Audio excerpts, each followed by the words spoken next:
I found my wife in her office with a client's hand on her knee. That was just the beginning. What I discovered next made me hire a PI, drain our accounts, and vanish at 4 a.m. with only a wedding ring left behind. 2 years later, she knocked on my door pregnant, but I had an envelope waiting for her. My name is Chase Hollis. I'm 42 years old, and up until 3 months ago, I thought I had a solid marriage. I work as a pharmacist at Riverside Medical Center in Portland, Oregon. It's steady work, decent pay, nothing glamorous, but it kept the lights on and put food on the table for my family. I met Adrienne 7 years ago at a hospital fundraiser.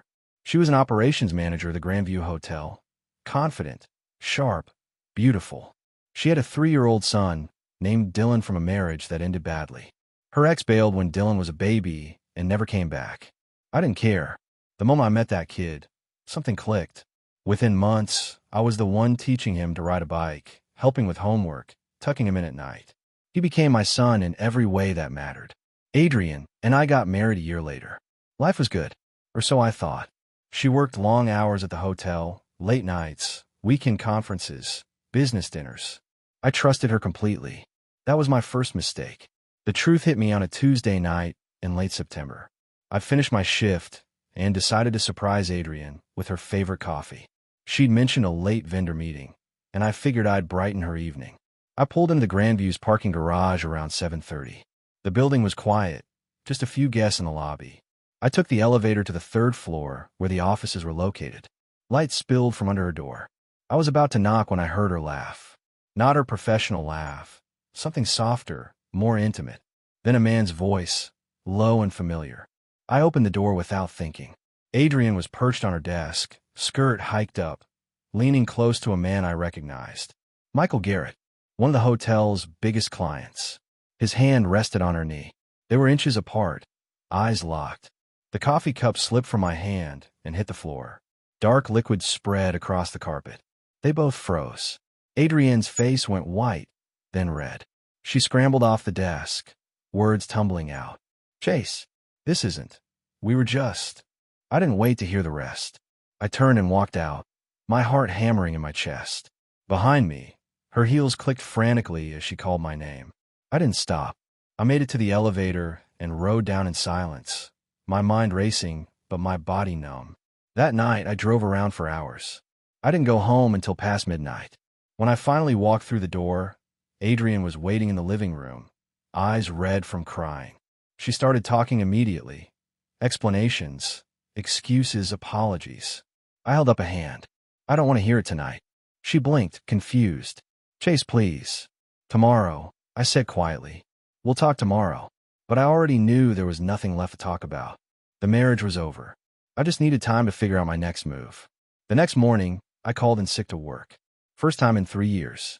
I sat at the kitchen table nursing black coffee while Adrienne got Dylan ready for school. She kept glancing at me, her face tight with worry, but I didn't acknowledge her. Dylan came bouncing into the kitchen with his backpack, completely oblivious to the tension. Morning, Chase, he said, grinning. Can we practice batting after school? I forced a smile. Sure, buddy. We'll see. Adrienne drove him to school. The moment the door closed behind them, I grabbed my laptop and started making calls. First call went to my buddy Evan. We've been friends since college, and he worked as a financial advisor downtown. Chase, what's up? Evan answered on the second ring. I need your help, I said, and I need you to keep this between us. There was a pause. What's going on? Adrienne's cheating. I'm leaving, but I need to do this right, financially, I mean. Evan let out a low whistle. Man, I'm sorry. Yeah, come by my office this afternoon. We'll figure it out. Second call was harder. I dialed the number I'd found online for a private investigator in Beaverton. A woman answered, gruff voice, no nonsense. Redwood Investigations, this is Karen speaking. I need someone followed, I said. My wife. I need proof of infidelity. Karen didn't miss a beat. How long you been suspicious? Since last night when I caught her with another man. You see them together? Yeah, in her office. But I need more than that. Photos, documentation, everything. Understood. I can start tomorrow. My rate is $150 an hour plus expenses. I didn't hesitate. Do it. We arranged a meeting for later that afternoon. I gave her Adrienne's details, work schedule, car description, usual routes. When Adrienne came home an hour later, I was sitting in the same spot. She hovered near the doorway like she was afraid to come closer. Chase, we need to talk, she began. I looked up at her. Yeah, we do. She sat down across from me, hands folded tightly. Last night, that wasn't what it looked like. I almost laughed. Really? Because it looked like you were about to kiss a client in your office. Her face flushed. We weren't. It was just, he was being inappropriate, and I was trying to handle it professionally. Stop. My voice was calm, cold. Don't insult me with lies, Adrian. I saw what I saw. She opened her mouth, closed it. Tears welled up in her eyes. I made a mistake. It was stupid, but it didn't mean anything, Chase. I swear. How long? What? How long has this been going on? She looked away. A few months. But it's over now. I'll end it. I promise. I stood up, grabbed my keys. I'm going out. We'll talk more later. Where are you going? Panic edged her voice. Does it matter? I walked past her without waiting for an answer. I spent the afternoon at Evan's office going over our finances. Joint accounts, mortgage, savings, all of it. Evan helped me open a new account at a different bank and set up automatic transfers. Small amounts at first. Nothing Adrian would notice. By the end of the week, I'd have enough tucked away to disappear if I needed to. That evening, I met Karen at a coffee shop. She was 50s, gray hair pulled back, sharp eyes that missed nothing. I handed over photos of Adrian, her work schedule, everything. I'll have something for you within a week, Karen said. Maybe sooner if she's not careful. I nodded. Thank you. When I got home, Dylan was already asleep. Adrian was in the living room, waiting. She looked small, defeated. Chase, please. Can we fix this? I looked at her for a long moment. I don't know yet, but I didn't know. I just wasn't ready to say it out loud. Dylan asked me about it 3 days later. We were in the backyard tossing a baseball back and forth, the autumn sun hanging low in the sky. He'd been quieter than usual all week, and I could tell something was eating at him. Chase, he said, catching the ball and holding it instead of throwing it back. Is everything okay with you and Mom? My chest tightened. This was the conversation I'd been dreading. I walked over and sat down on the back porch steps.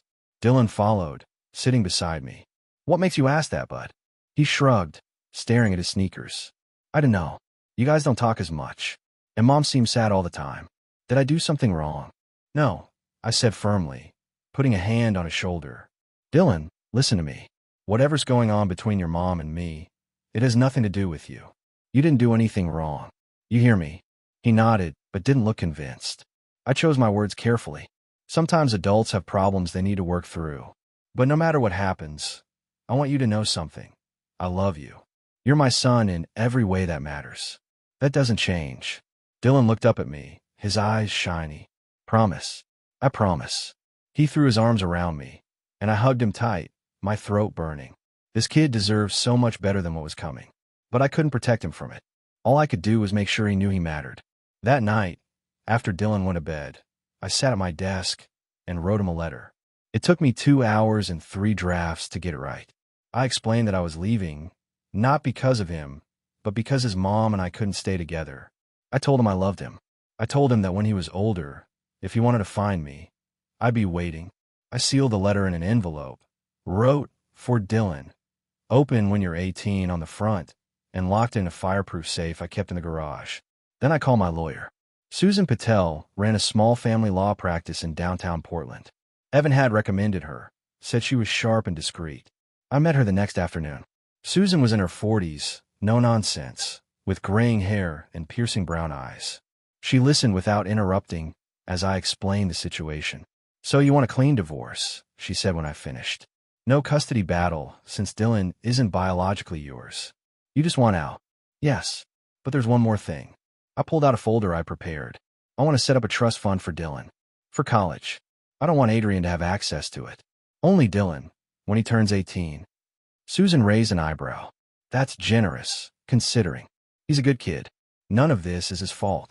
She nodded slowly. I can draft that. It'll take about a week to get everything finalized. How much are you putting in? $50,000 to start. I'll add more over time if I can. Susan made a note. Understood. And you're sure about this? Once we file, there's no going back. I'm sure. By the time I left her office, the wheels were in motion. The marriage was ending. I just had to wait for Karen's report to come through. Karen called me 6 days later. I was at work, counting pills in a pharmacy when my phone buzzed. "I've got what you need," she said without preamble. "Can you meet me tonight?" "Yeah. Same place. Same place." 8 o'clock. I showed up early, ordered coffee I didn't drink, and waited. Karen arrived right on time, carrying a manila envelope thick enough to choke on. She slid it across the table. "It's worse than you thought," she said bluntly. I opened the envelope. The first photo showed Adrian at a downtown bar, leaning close to Michael Garrett. The next showed them walking into the Grandview Hotel together.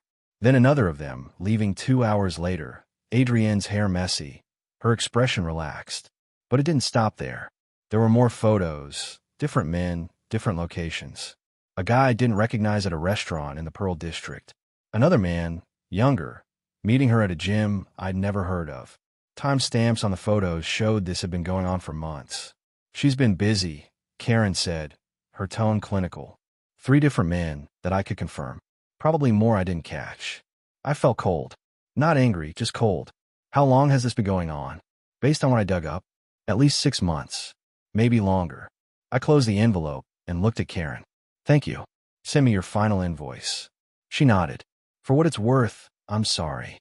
You seem like a decent guy." "Decent guys finish last," I said, standing up. When I got home, Adrienne was in the living room watching TV. She glanced up when I walked in. "You're late," she said, trying to sound casual. "Had some errands to run." She studied my face, suspicious. "What kind of errands?" "Nothing important." I headed upstairs before she could ask more questions. I didn't sleep that night. I lay in bed staring at the ceiling, while Adrienne snored softly beside me. Every time I closed my eyes, I saw those photos.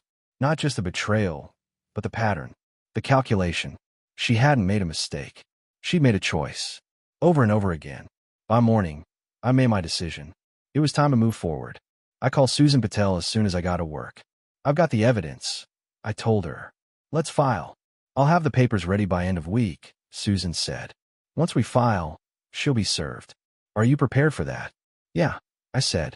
"I'm ready." But even as I said it, I knew the hardest part wasn't the divorce.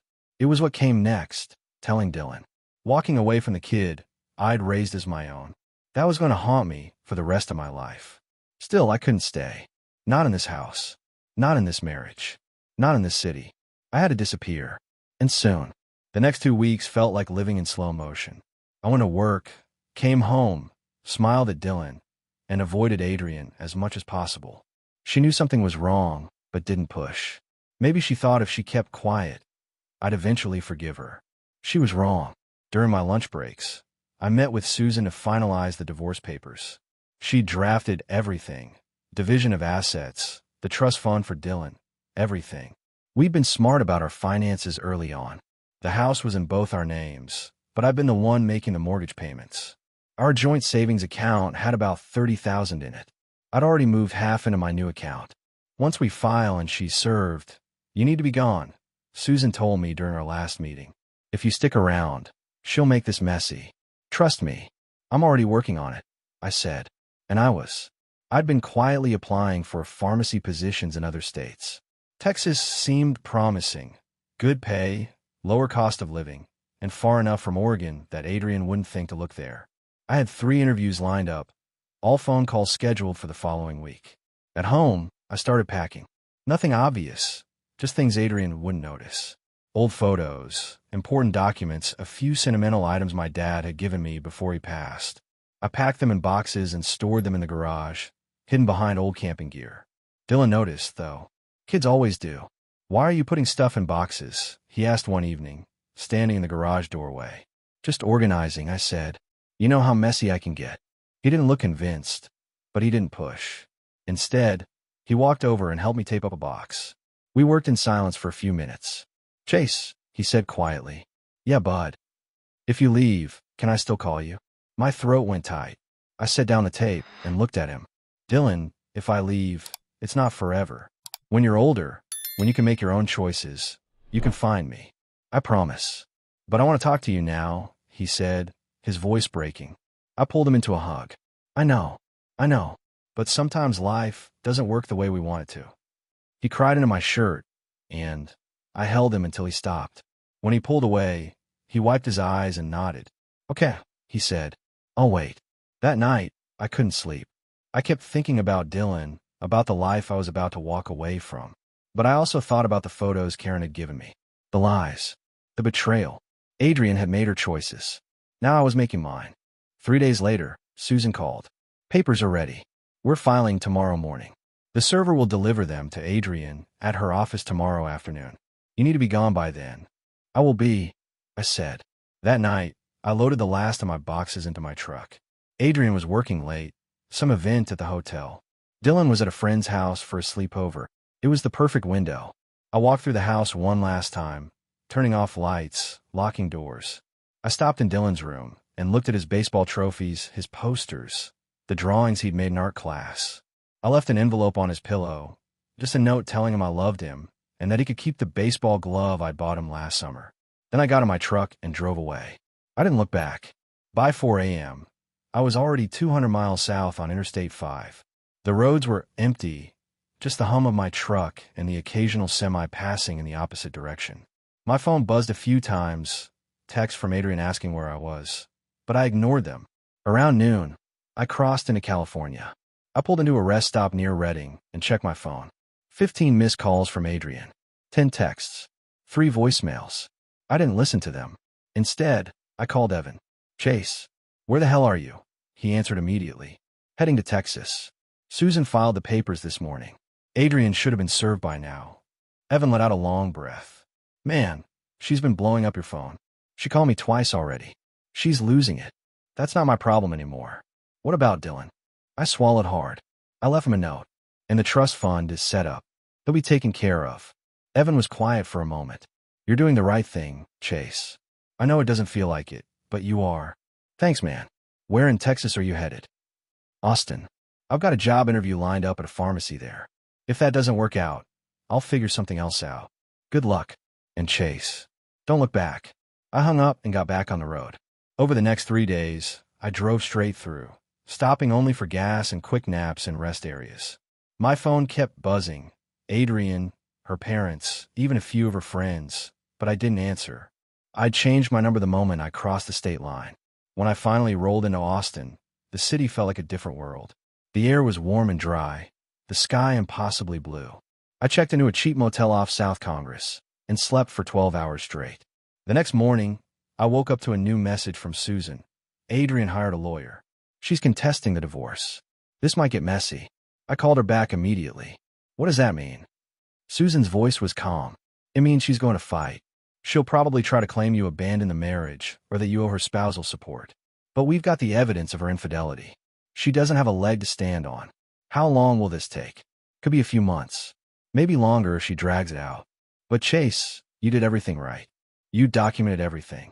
You moved your money legally. She can't touch you. And Dylan, he's not your biological son, and you never legally adopted him. She can't claim child support from you. The trust fund is separate. She can't access it. I felt a weight lift off my chest. Okay. Thanks, Susan. Just stay put and let me handle this. Don't contact Adrian. Don't respond to her messages. Let the lawyers do the talking. I hung up and sat on the edge of the motel bed, staring out the window at the Texas sun. For the first time in months, I felt like I could breathe. Adrian was in the past. Dylan would be okay. And me? I had a fresh start waiting. Now I just had to build it. Austin was everything Portland wasn't. The air was warm and dry. The people friendly without being intrusive. And the city had this energy that made you feel like anything was possible. I spent the first week getting my bearings, finding an apartment, exploring the neighborhoods, getting a feel for the place. The pharmacy job I'd lined up fell through at the last minute. Budget cuts, they said. I wasn't too worried. I had enough saved afloat for a few months, and Austin's job market was solid. But as I walked around the city, something shifted in me. I didn't want to go back to counting pills behind a counter. I wanted to build something that was mine. I remember my grandfather. He'd been a pharmacist too, but he'd owned his own place, a small independent pharmacy in Eugene that served the community for 40 years. He'd always told me that ownership was freedom. At the time, I thought he was just being old-fashioned. Now I understood. I started researching. Austin had a growing population and plenty of neighborhoods underserved by independent pharmacies. The big chains dominated, but there was room for someone who cared about personalized service. Within 2 weeks, I'd found a small commercial space in South Austin, near Zilker Park. The rent was reasonable, and the location was perfect. Residential area, families, older folks who'd appreciate a pharmacist who knew their names. I met with a small business loan officer at a local credit union. She was skeptical at first. I was new to town, didn't have much credit history in Texas, but when I showed her my business plan, my experience, and the capital I'd already saved, she came around. "You've done your homework," she said, leaning back in her chair. "I think we can make this work." 3 months later, I opened Hollis Family Pharmacy. It wasn't much at first, just me and one part-time tech, but it was mine. Every prescription I filled, every customer I helped, it felt like I was rebuilding myself piece by piece. Around that time, I met Nadia. She came in one afternoon looking for advice on her daughter's asthma medication.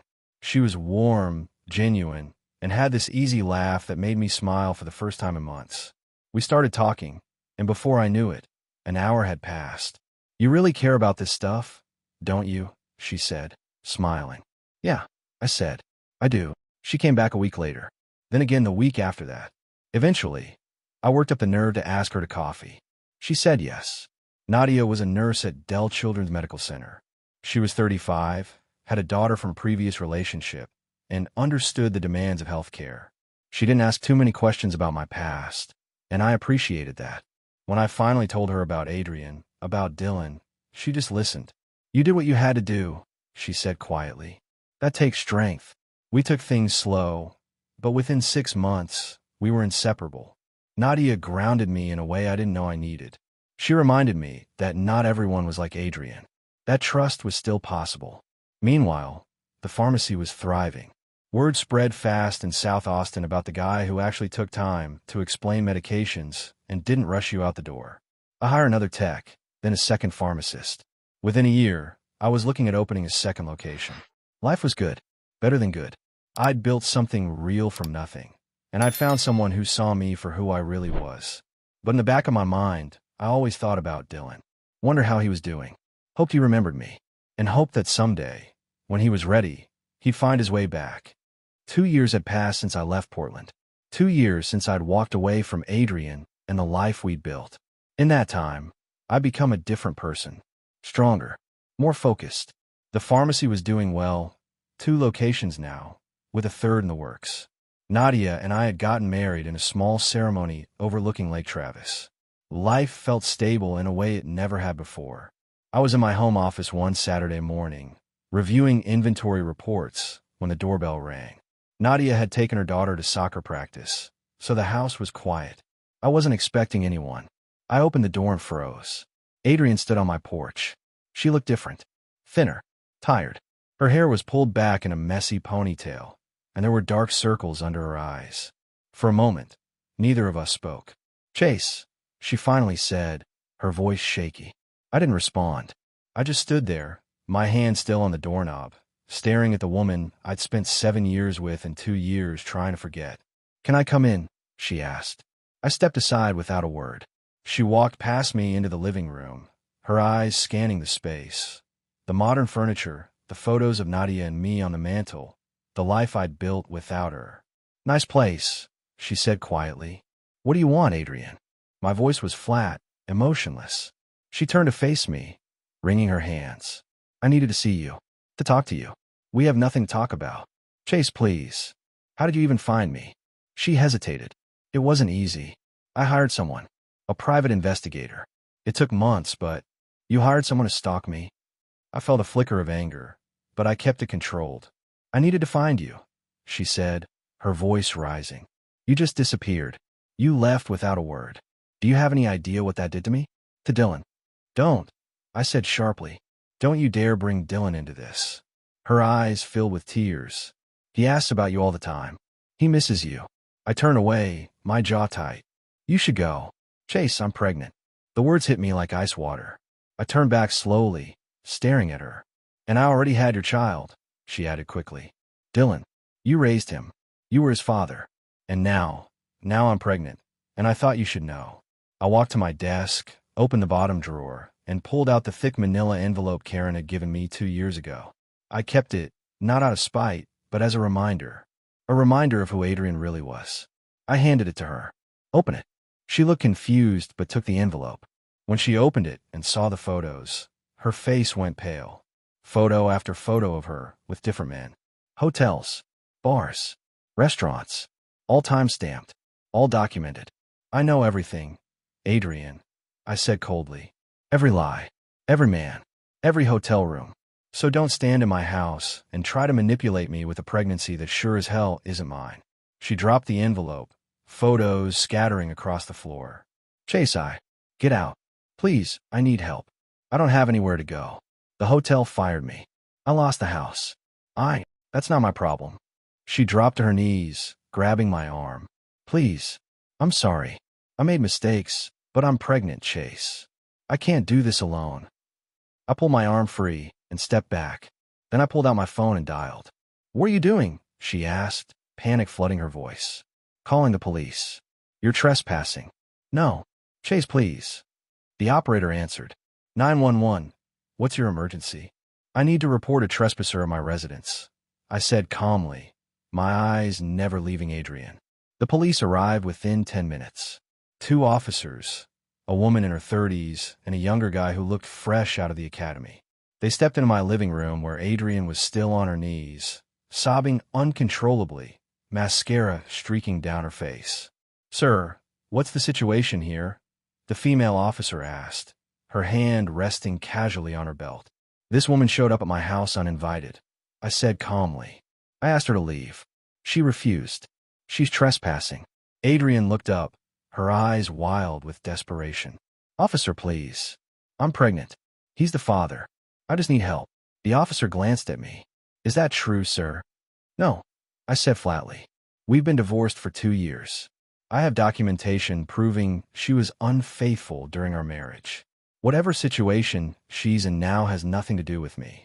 Adrian scrambled to her feet, clutching at the officer's arm. He's lying. We were married. He raised my son. He owes me. Ma'am, I need you to calm down, the officer said firmly, pulling her arm free. She looked at me. Do you want to press charges? I hesitated for a moment, looking at Adrian. She looked broken, desperate, like someone who'd lost everything. Part of me, a very small part, felt pity. But then I remember the photos, the lies, the way she destroyed our marriage without a second thought. No, I said. I just want her to leave and never come back. The officer nodded. Ma'am, you need to come with us. No, please. Adrienne's voice broke into a scream. Chase, please. I don't have anywhere to go. I lost everything. The hotel fired me. I can't pay rent. I'm pregnant and alone. That's not my problem, I said, my voice steady. You made your choices. Now you have to live with them. The officers escorted her out, her screams echoing down the driveway as they loaded her into the patrol car. I watched from the doorway until the car disappeared down the street, red and blue lights fading into the distance. I closed the door and stood there for a moment, letting the silence settle over me. Then I heard a car pull into the driveway. Nadia. She walked in, took one look at my face, and immediately came over. What happened? Adrian showed up, I said. Her eyes widened. What? How did she find you? Hired a private investigator. She claims she's pregnant, tried to guilt me about Dylan, asked for money. I called the police. Nadia wrapped her arms around me. Are you okay? Yeah, I said. I'm okay. And I was. For the first time in 2 years, I felt completely free. The past had come knocking, and I'd closed the door on it for good. But there was still one loose end. 3 days later, I got a call from an attorney in Portland. Adrian had tried to file a paternity suit, claiming the child she was carrying was mine. I wasn't worried. Susan Patel was still my lawyer, and she handled it swiftly. She's demanding a paternity test, Susan told me over the phone. Fine, I said. Let's do it. 2 weeks later, I flew to Portland for the court-mandated test. I met Susan at the courthouse, a gray, imposing building downtown that smelled like old paper and stale coffee. Adrian was already there with her lawyer, a nervous-looking guy in an ill-fitting suit. She looked worse than she had in Austin. Thinner, more haggard. She wouldn't meet my eyes. The test was quick, a simple cheek swab. The results would take a few days. I didn't wait around. I flew back to Austin that same afternoon. A week later, Susan called. Results are in. You're not the father. I'd known that already, but hearing it confirmed still felt like a weight lifting off my shoulders. What now? The case is dismissed. She has no grounds to pursue you for anything. It's over, Chase. Good. Thanks, Susan. I hung up and looked out the window of my pharmacy. Customers were browsing the aisles. My staff was helping people. Nadia was meeting me for lunch in an hour. Life was good. Adrian was in the past, and that's exactly where she belonged. 6 years passed. 4 years of building my life, growing the pharmacy chain, and being happy with Nadia. We'd settled into a comfortable rhythm. Sunday morning hikes, Friday date nights, quiet evenings at home. It was the kind of life I'd always wanted but never thought I'd have. Then, on a Tuesday afternoon in late spring, I got a letter. It was addressed to me at the pharmacy, forwarded from my old Portland address. The return address was from Oregon, but I didn't recognize the name. I opened it in my office during a break. The handwriting was neat but shaky, like someone was nervous while writing. Dear Chase, my name is Dylan Reeves. I don't know if you remember me, but you were married to my mom for 7 years. You were the closest thing to a dad I ever had. My hand started shaking. I'm 18 now. I'm finishing high school in a few weeks, and I'll be going to college in the fall. A few months ago, I found out about a trust fund you set up for me. My mom never told me about it. When I asked her, she wouldn't talk about you at all. But I needed to know the truth, so I did some digging. I found the letter you left me, the one that said to open it when I turned 18. Mom had hidden it, but I found it when we moved apartments last year. I read it. I read it about 100 times. And I just want to say thank you. Thank you for being there when my real dad wasn't. Thank you for teaching me how to throw a baseball and helping me with homework and coming to my games. Thank you for not forgetting about me. I know why you left. I'm not a kid anymore. I understand now. I don't blame you. I'm writing because I wanted you to know that I turned out okay. I'm starting at Portland State in the fall, studying engineering. The trust fund is going to pay for most of it, which is amazing. I don't know how I can ever repay you for that. But more than the money, I just wanted to say that you were a good dad to me. The best I ever had. And if you're willing, I'd like to stay in touch. Maybe even visit sometime. I hope you're happy, wherever you are. Your son, Dylan. I sat there for a long time, staring at the letter, tears running down my face. When Nadia came by the pharmacy later that afternoon, she found me still sitting there, the letter clutched in my hand. Chase, what's wrong? I handed her the letter. She read it silently, then looked at me with tears in her own eyes. Are you going to write him back? She asked. Yeah, I said. Yeah, I am. That night, I sat down and wrote Dylan the longest letter I'd ever written. I told him how proud I was of him. I told him that he could visit any time, that there would always be a place for him in my life. I told him that he'd been the best part of my marriage to his mother, and that leaving him had been the hardest thing I'd ever done. 3 weeks later, Dylan flew to Austin. I picked him up at the airport, and when I saw him walking toward me, tall, confident, looking so much older than the 10-year-old I'd left behind, I couldn't stop smiling. Chase, he said, grinning. Dylan. We hugged, and it felt like no time had passed at all. Over the next few days, we caught up. He met Nadia. We went to Longhorns game. We talked about college, about his future, about everything. And when he left, he promised to come back during Christmas break. As I watched his plane take off, I realized something. I thought leaving Dylan was my biggest failure. But it wasn't. Because I'd done everything I could to make sure he had a future.